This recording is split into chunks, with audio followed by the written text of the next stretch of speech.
So my packages just came in the mail and I got 2 pairs from Sneakers app and I'm a happy camper. I'm excited to open these things up, talk about the styles, cuts, and materials, a little bit about the history, and then obviously see what you guys think, give you guys my opinions, check out the polls, all those different things. But with all that being said, let's go ahead and crack this box open and get into it.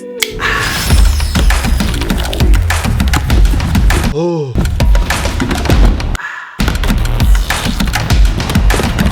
Ooh. And here we have it, the Air Jordan 3 Fragment.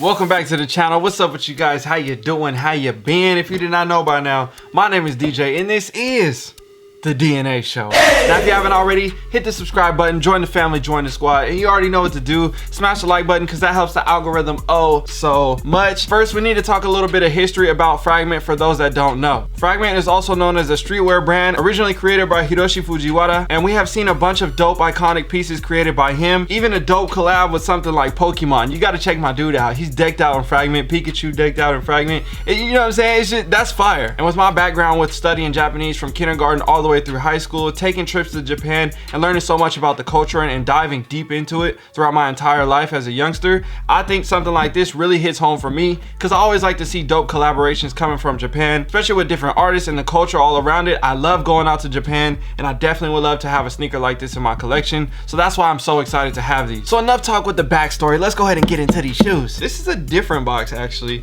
Typically the Air Jordan 3 box has the lift off top box. This one actually flaps open like this. You got your navy blue on one half, and then we got a big Air Jordan Jumpman logo right here. No Fragment branding on the top, and then on the face of the box you have a Fragment branding logo right here, and then you have the size tag reading Air Jordan 3 Retro SP white black, retail $200. Opening up the box, you got a dope paper right here with the Jumpman logo and the Fragment logo all over print.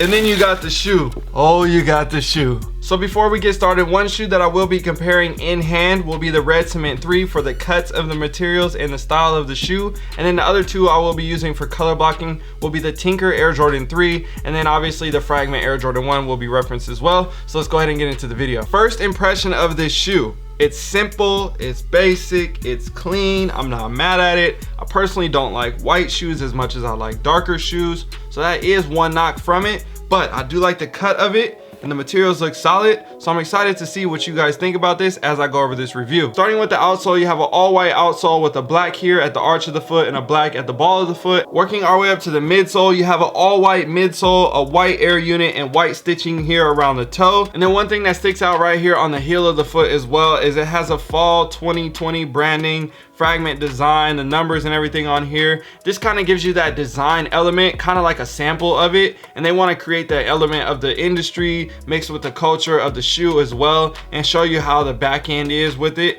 Typically when they sample a shoe, they may scribble something here on the midsole with a Sharpie or something like that, but they did a full print right here to kind of give you guys that same vibe as you were to get a sample shoe. Me personally, I think it maybe could have been bigger or maybe less stuff on the side. I don't know, it's kind of all dependent on what you guys think about it. I don't think it really obstructs anything from the midsole just because you can't really see it from far away, so I don't think it's too big of a problem. Let me know what you guys think about that hit on the midsole. Working our way up to the toe and the mud guard, as you can see right here, you have a fully smooth leather on the mud guard and the same exact leather here on the toe. No elephant print like you typically would get on the Air Jordan 3 on the front and the back of the foot. One thing that I do love is that they were able to keep the toe very slim and give it that OG look and that OG vibe, similar to the Red Cement 3. As you can see right here, the toes are very similar, and I really love that hit on the shoe because that gives you that classic OG look, not too bulky like the previous retros that we have seen over the past 5 years. Now working our way to the mid panel and the back end of the foot, as you can see here on the mud guard, it has a white stitch line right here. Maybe would have preferred if that would have been black and then they continued it white up top. I don't know if they had to stitch this whole thing in one piece, so they had to just sacrifice putting a white stitch line right here. I would have personally preferred if it was black so it looks more seamless, more smooth, but again, that's maybe just a factory thing, or maybe that been a design effect that they liked. I would have just preferred something more simple. Now moving to the back of the foot where you typically see your elephant print right here, I feel like this panel is a little bit shorter than it typically is compared to a regular Retro 3. For some reason, I don't know if it's the coloring of the shoe, but it just feels like it's a little bit more squished down. And then you have your Fragment logo also right here on the heel of the foot, a very dope iconic touch, something similar to the Air Air Jordan 1 fragment on the back of the foot right there. Very, very simple, very clean, but can literally change the value of a shoe by adding that to the foot. Now looking at the white leather on the upper of the shoe, I'm feeling it, I'm touching it, I'm not mad at it at all. It feels really good, it feels really nice. And the one thing about this shoe as well, it feels like it's just a little bit heavier than normal. Like I feel like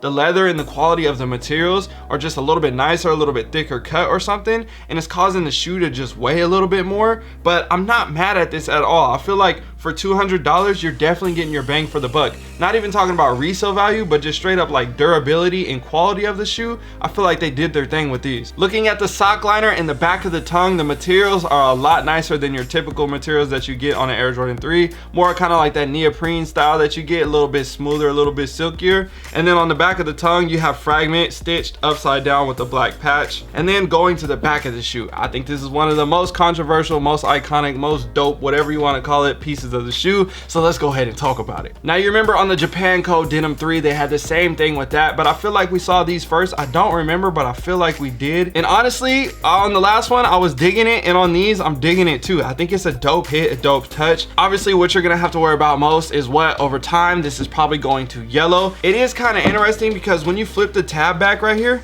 they actually painted it white on this back end of the tab, and it's not clear all the way through. It looks like it has a chance of rubbing off over time. I'm not sure though. And then obviously you have your Fragment logo with the clear Jumpman right here, the Air and the black letters right there. So overall, what do you guys think about the shoe? Drop a comment down below. I'm excited to hear what you guys have to say. It's definitely something different, pretty simple at the same time. Like I said, with the Tinker 3, we had that same vibe with the red and the white, and it didn't really go for as much, and it had the Nike swoosh on the side. This has a different element to it as well, and for some reason this is worth a lot more than the other one was. So that brings into my next question, the price of this shoe. How do you guys feel about it? Right now for me, size 13, they're gonna go for 400, 420 bucks, 450 bucks. And it's crazy because before the release, they were going for like $1,200. Price has slowly been going down, and I understand that that happens with time. And what also happens with time, they start to go back up as people wear them. This is a white shoe. Somebody's gonna mess it up. They're gonna wanna get these a year from now, and somebody's gonna still have them on ice. And next thing you know,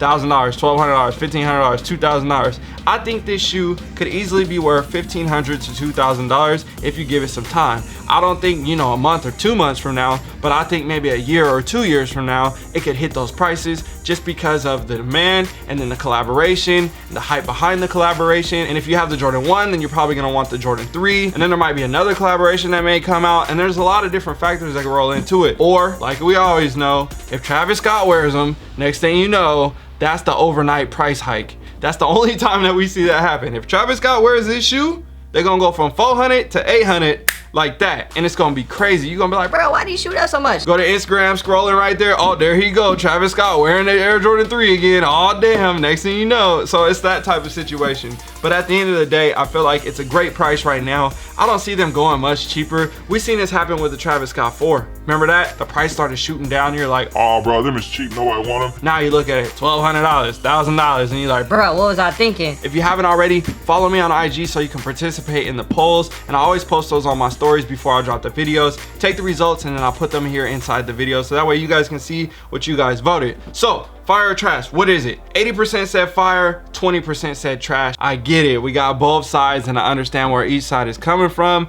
but I'm falling on the fire side. I'm so happy to pick up two. Let me just one more time. I just gotta do it. I'm sorry, I gotta do it.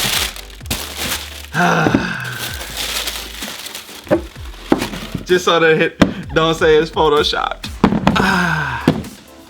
I'm so excited to pick up 2 pairs for retail. That's my take on it. Let me know what you guys think. Drop a comment down below. I hope you guys appreciated the video and loved it. I appreciate each and every one of you guys that support and love the channel. Honestly, I get so much love each and every day in the comment sections, in the DMs, on the comments on Instagram, Twitter, you name it. I appreciate each and every one of you guys that have been showing love. The day 1s, the day 2s, the day 5s, the people that just subscribed today, the people that ain't even seen this video yet and that's about to subscribe. I appreciate all y'all, because honestly, I'm having fun. I'm loving this. I'm loving the journey. Creating videos and just sharing my passion for sneakers with you guys is the most fun thing for me. I was just talking about this with somebody the other day, and honestly, bro, this is just, it's a, like, I can't say it's like a dream come true, but I feel like I'm just like living in this little fantasy, just straight up just talking kicks, making videos, connecting with y'all. So yeah, that's my 2 cents. I got to go. I ain't trying to get all like sobby or nothing, but my name is DJ. I got to go. I'm gone. Peace.